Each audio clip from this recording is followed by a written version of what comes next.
গঙ্গায় জলস্তর বাড়তেই আবারও শুরু হয়েছে গঙ্গায় ভাঙন। আর তীব্র ভাঙনে রীতিমতো আতঙ্কিত নদী তীরবর্তী এলাকার বাসিন্দারা। মানিকচকের ভূতনিচরের বিস্তীর্ণ এলাকা জুড়ে ভাঙন শুরু হয়েছে। ক্রমশ নদী পাড়ে ধস নামছে, বিস্তীর্ণ এলাকা নদীগর্ভে তলিয়ে যাচ্ছে, আর নদী যেন গ্রামের দিকে ধেয়ে আসছে।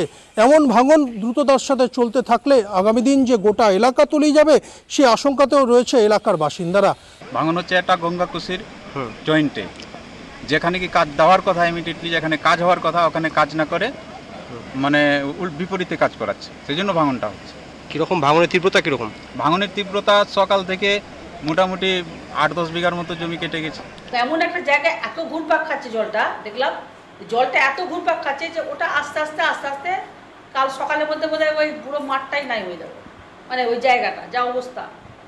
প্রশাসন ওখানে আছে এবং প্রশাসন আমরা সবাই এখানে আজকে একটা মিটিং ডেকেছেন, জেলার সমাহর্তা একটা ডিএম মিটিং ডেকেছেন এবং এখানে আমাদের একটা মিটিং হবে।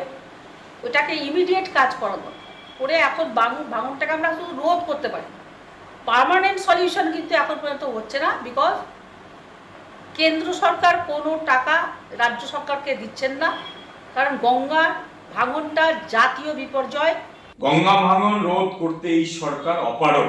ভূতনিতে আবার গঙ্গা ভাঙন শুরু হয়েছে, সেখানেও এই বন্যার বা ভাঙনের মরশুম আসলেই কোটি কোটি টাকার ইরিগেশন দপ্তরের সরকার ইরিগেশন দপ্তর কোটি কোটি টাকার কাজ করে এবং সেখানে কাজের কাজ কিছুই হয় না।